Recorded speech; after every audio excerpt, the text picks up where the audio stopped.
할렐루야. 주의 이름으로 여러분들을 환영하고 축복합니다. 오늘은 여호와께서 우리와 함께 하시니 라는 제목을 가지고 시편 46편 1절에서 11절 말씀을 가지고 우리 광복기념주일을 맞이하여 이 말씀을 함께 나누고자 합니다.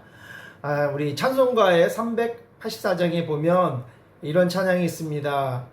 나의 갈 길 다가도록 예수 인도하시니. 이 찬송가는 종교개혁가 마틴 루터가 교황청의 위협의 속에서 종교회의장으로 나아가면서 부르셨던 찬송가입니다. 그는 도저히 상대가 되지 않은 교황청을 대상으로 싸움을 벌였습니다. 사람들은 극한 상황을 당하면 절대적인 힘을 의지하게 되어 있습니다. 이 마틴 루터는 종교재판의 자리에 나아가면서 오직 하나님만을 절대적으로 신뢰하며 이 찬송을 부르고 있는 것입니다. 이 찬송가의 가사가 오늘 본문에 나오는 시편의 내용을 소재로 하고 있는 것이죠. 본 시의 내용을 보면 전쟁으로 인한 극도의 위험한 상황에서 구원받은 기쁨을 누리하는 것임을 알 수 있습니다. 히시기야 왕의 시대에 전쟁으로 인한 국가적인 위기는 아수르와의 전쟁이 있었습니다. 그 당시. 그래서 아수르 왕 사네립의 침략은 온 유다를 공포 속에 몰아넣었습니다. 아수르 왕은 18만 5천 명이나 되는 대군을 이끌고 와서 예루살렘을 포위하고 위협을 했던 것이죠. 이렇게 국가가 극적스러운 위험에 처해야 되게 되니까 이 유다 왕은 뭐예요? 먼저 히스기야 왕은 인간적인 방법을 동원했던 것입니다. 그래서 오늘 열왕기하 18장 14절부터 16절에 보면은 유다 왕 히스기야가 여호와의 전과 왕궁 곳간에 있는 은을 다 주었고, 또 그때 유다 왕 히스기야가 여호와의 전 문에 금과 자기가 모든 기둥에 입힌 금을 벗겨 모두 아수르 왕에게 주었더라고 성경은 말씀하고 있습니다. 히스기야 왕이 아수르 왕에게 뭐예요? 인간적인 방법으로 빌고 곡물을 바쳐서라도 문제를 해결하려고 했다는 것이죠. 그러나 문제가 해결되지 않았습니다. 오히려 기고만장한 아수르는 본격적으로 하나님을 대적하고 나섰던 것입니다. 그래서 열왕기하 18장 35절에 보면 열국의 모든 신 중에 누가 그 땅을 내 손에서 건졌겠기에 여호와가 예루살렘을 내 손에서 능히 건지겠느냐? 결과적으로 뭐예요? 히스기야는 비로소 깨달은 것이죠. 그리고는 하나님께 매달렸습니다. 하나님 앞에 아수르 왕이 편지를 펴놓고 기도했던 것입니다. 하나님, 지금 이런 어느 누구도 내 손에서 이 땅을 건질 사람 없습니다. 오직 여호와의 손만이 내게 능히 이 일을 있습니다. 라고 하나님께 개입해달라고 기도했던 것입니다. 결과적으로 어떻게 됐습니까? 하나님께서 직접 개입하셔서 하나님을 능욕했던 아수르 군대를 괴멸하고 또 왕 사네립은 결국 시해당하고 말았던 것입니다. 하나님을 능멸했던 교만함과 또한 군대의 최후였던 것이죠. 이는 뭐예요? 인간의 전쟁, 하나님의 전쟁이었던 것입니다. 그런 것처럼 오늘 우리가 적용해야 될 것은 인간적인 방법으로는 결코 문제가 해결되지 않는다는 것입니다. 특히 하나님의 사람들은 하나님의 방법으로 하나님의 뜻에 의해서 좌우되는 것을 우리가 늘 잊어서는 안 되는 것입니다.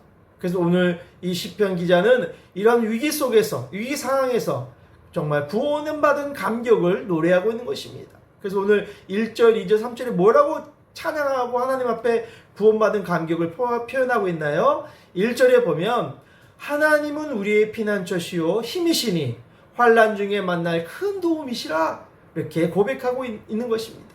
오늘 본문의 이 환난은 복수형으로 되어 있습니다. 이건 뭐예요? 여러 가지의 환난이라는 표현인 거죠. 복수형으로 나타냈다는 것입니다. 그리고 또 강한 아주 환난 속에서 오직 주님만을 바라봤다는 것을 의미하고 있는 것입니다. 모든 질서가 무너지는 환난의 때에 우리가 피할 곳은 오직 하나님밖에 없는 것입니다. 어떤 이는 재물이 생명을 보호하는 줄 알고 젊었을 때부터 재물을 모으는 일에 온 힘을 다하는 사람이 있습니다. 하지만 이 재물은 마지막 심판 날에 우리를 보호하지 못합니다.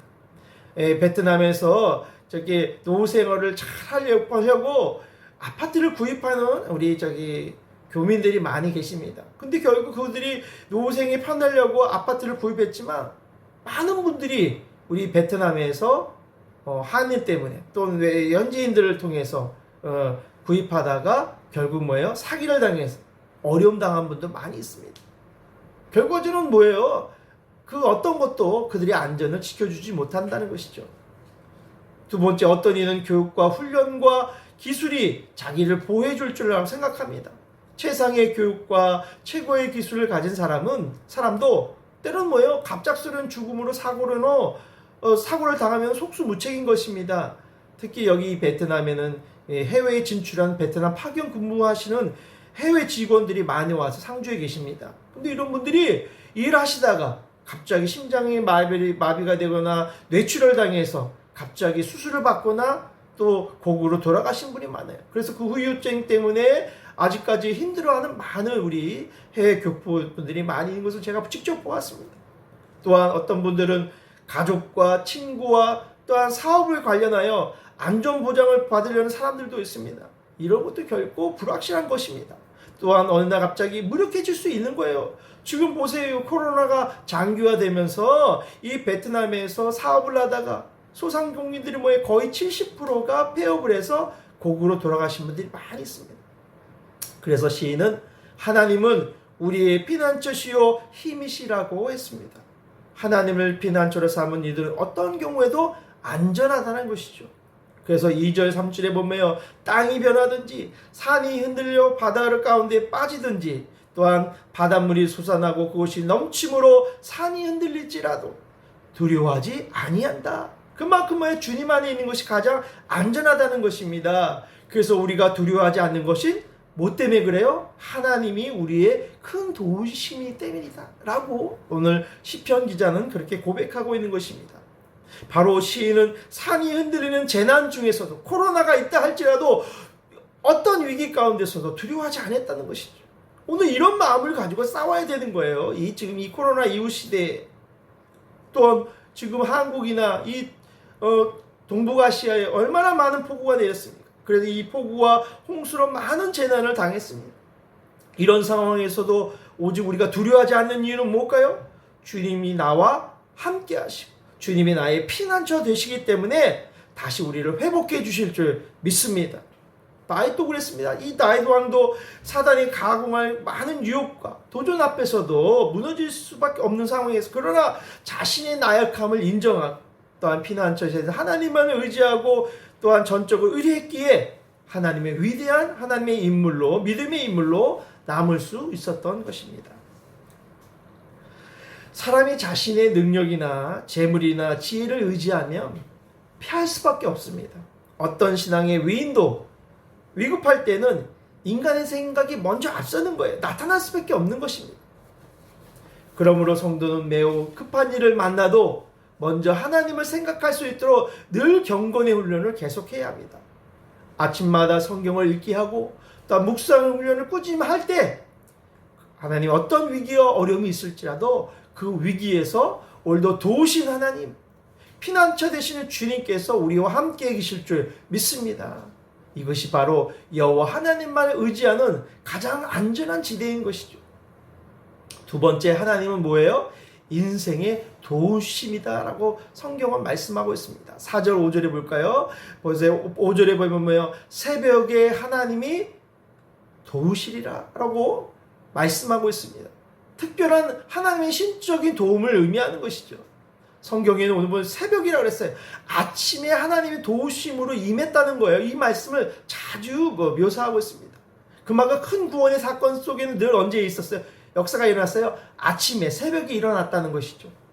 애굽의 군대의 수장대 때도 새벽에 하나님 그 홍해를 갈라주셨고 또한 여리고성에 함락할 때도 새벽에 하나님 임하셔서 무너뜨려 주셨고 아수르 군대가 쳐들어왔을 때도 하나님이 새벽에 그들을 구원하셔서 또한 역사하신 줄 믿습니다. 초대교회도 그랬습니다. 초대교회 많은 위기에 있었던 많은 초대교회의 위인들이 새벽에 많이 역사가 일어났어. 특별히 베드로가 감옥에 갇혔을 때 그 위기 가운데서 새벽에 천사들을 보내셔서 천사들이 깨워져서 공문을 열고 나올 수 있었습니다. 우리 많은 상황들이 그때그때마다 그 위기의 때를 하나님의 도우심으로 넘어갈 수 있었다는 것이죠. 바로 하나님은 인생의 도우심자인 것입니다. 그래서 4절에 한 시내가 있어 나누어 흘러 하나님의 성 곧 지존하신 시내의 성소를 기쁘게 하도다라고 성경은 말씀하고 있습니다. 이 도움의 물줄기는 하나님의 성소로부터 시작된다는 것이, 그리고 성도들의 성막에 이른다라고 성경은 말씀하고 있는 것이죠. 즉 성도들의 도움은 오직 여호와 하나님께로부터 말미암다는 뜻입니다. 제가 이번에 7월달이죠. 7월 말에 제가 북쪽 소수부족이 있는 라오카이의 소수족 마을에 다녀왔던 거 아시죠? 그래서 이제 구제사역하며 또 현지 그 신학교 사역을 같이 돕고 또 협력하는 사역하러 방문하러 갔습니다. 근데 이 구제사역을 마치고 이제 하노이로 통해서 이제 비행기 타고 이제 호치민으로 오려고 하는데, 그 당시 이제 티켓팅을 하기 위해서 이제 줄을 쫙 섰습니다. 하노이 공항에서. 근데 그때 마침 다낭시에서 코로나가 재확산이 되어서 막 분위기가 살벌할 때요. 막 사람들이 마스크 쓰고 또 막 그런 막 위기 가운데 있을 때 사람들이 짐 정리를 많이 하더라고요. 짐 막 재는 거. 근데 이 캐리어, 핸드 캐리어는 일반적으로 7kg이 마지노선이에요. 그 7kg 넘으면 안 돼요. 그래서 저도 이제 무기를 재봤더니 7kg가 넘는 거예요. 한 9kg 이상 되는 것 같아요. 그래서 고민했어요. 그래서 화장실에 가서 고민했죠. 이거 어떻게 할까? 그래서 일단은 믿음으로, 이제 왜 그랬냐면 제 무게는 7kg였는데 그 소수부족 성도님이 한 분이 저에게 꿀병을 선물로 저한테 주셨어요. 그래서 그 꿀병 무게가 너무 무거워가지고 7kg가 넘는 거예요. 그래서 공항 안에 있는 화장실 가서 기도하는 마음으로 이제 짐 정리하다가 이것을 뺄까 말까 그냥 가져가자. 걸리면 이제 거기 옆에 주고 그냥 믿음으로 가져가자. 그래서 그거를 나눴어요. 빼가고 그 다음에 그 이제 같이 앞에 있는 지퍼가에 있는 그 주머니에다 넣어서 가져갔습니다. 그리고 이제 제 차례가 돼서 티켓팅하는 자리에 가서 티켓팅 하려고 짐을 이제 무게를 재는데 배낭은 7kg 딱 나왔어요. 근데 갑자기 내가 어깨에 메고 있는 그 조그만 그 가방도 같이 재자는 거예요. 그걸 같이 쟀더니 9kg이 나는 거예요. 그래서 아이고 큰일 났다. 이제 꿀병 뺏기나 보다. 그냥 그러고 있는데 이 직원이 그냥 7kg가 넘는데도 그냥 괜찮다고 통과시키는 거예요. 그래서 제가 그 꿀병을 가져올 수 있었어요. 이 왜 그럴까요? 그만큼 우리가 인간적으로는 불가능해 보이지만 내가 하나님의 인생의 주인으로 모시고 도우심을 구하며 그 위기 가운데서도 건져준 것을 제가 경험했어요. 또 한 번 제가 지난번 얘기했죠. 그 라오카이 그 소수부족 마을에 도착하자마자 주민이 저를 신고해가지고 여기 공산국은 5호 담당자예요.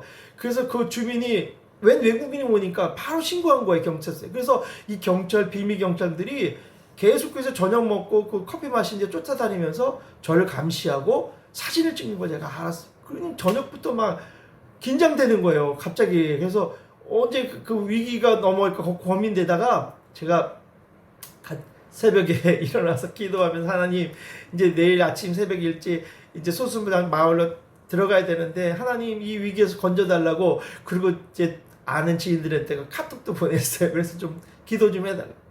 그리고 간절히 기도가 아침 새벽에 일어나서 출발했어요. 근데 무사하게 모든 거 사역 잘 마치고 비밀경찰의 위기에서 저를 건져주셔서 마무리하고 돌아올 수 있었어요. 얼마나 감사합니까? 오늘도 이 다낭이 코로나가 이제 7월 말에 확산됐는데 제가 한 주만 늦게 갔어도 거기 못 갔어요.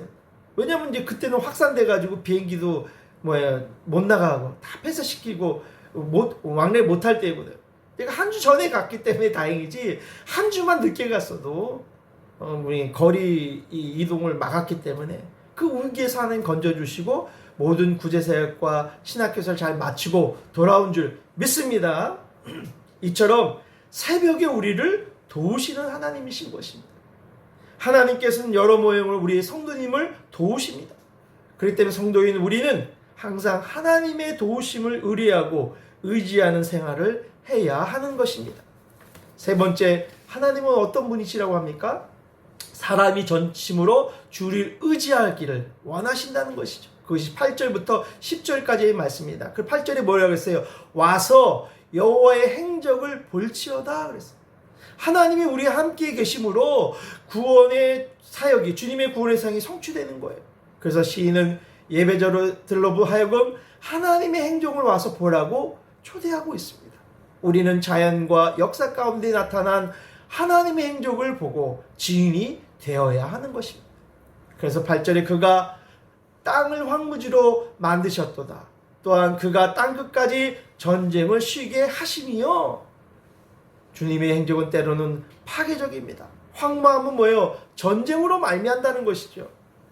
그런데도 인간은 망할 때까지 전쟁을 그치지 않지만 주님은 그 전쟁을 쉬게 하시는 축복의 하나님인 줄 믿습니다. 하나님께서 역사에 개입하시는 목적은 뭐예요?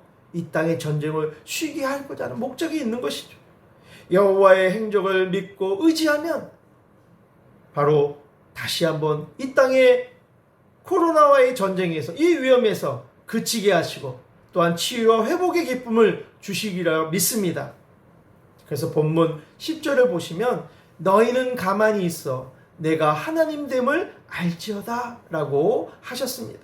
가만히 있어 라는 말은 그만두다, 멈추다 라는 의미가 있습니다.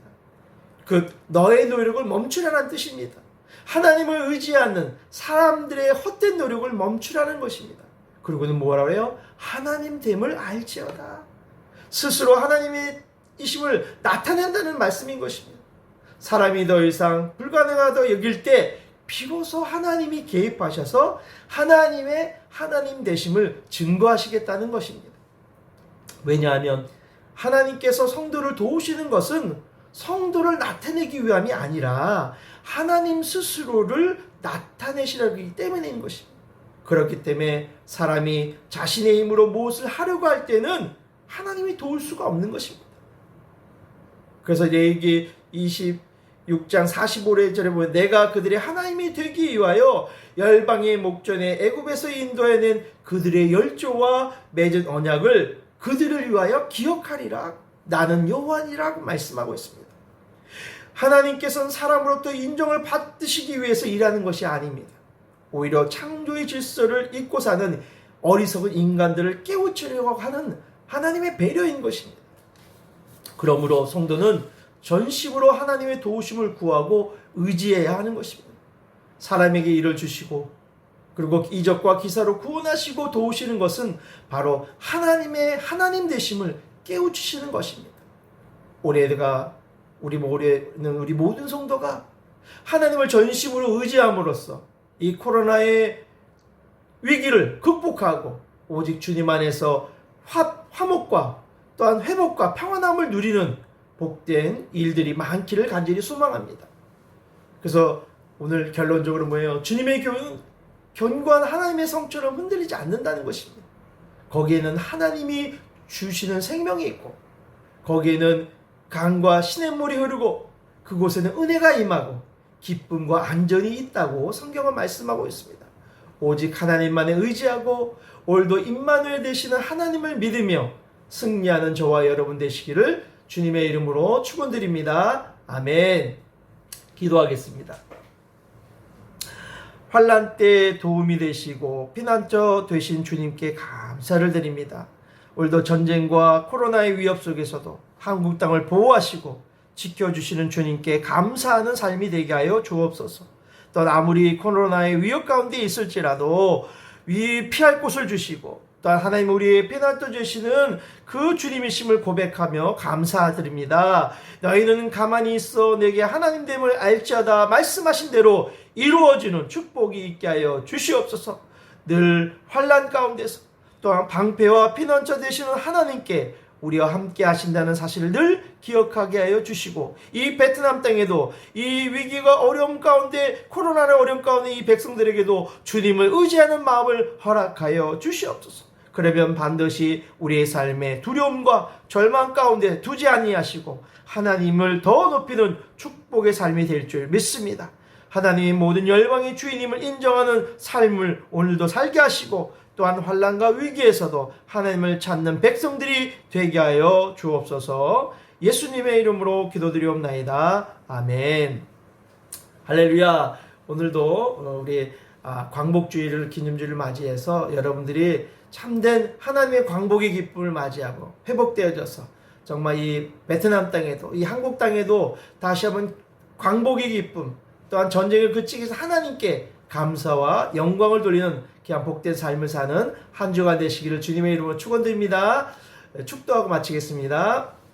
이제는 우리 주 예수 그리스도의 은혜와 하나님 아버지의 극진하신 사랑하심과 성령님의 감화감동 역사하심이 오늘도 여호와 하나님께서 나와 함께 하심을 믿고 고백하는 우리 모든 성도들 머리 위에와 그들의 가정과 직장과 사업과 자녀들 머리 위에, 또한 코로나를 고통받고 있는 우리 한국 땅에 있는 우리 귀한 성도님들 위에, 또한 이 베트남의 영혼 구원 위에 이제부터 영원히 함께 있을지어다. 아멘. 예, 한 주간도 승리하시고 또 복된 삶, 하나님을 의지하는 삶을 사셔서 반드시 승리하시고 하나님의 기쁨을 회복하는 한 주간 되시길 주님의 이름으로 축원드립니다. 한 주간 평안하시고 승리하십시오. 할렐루야.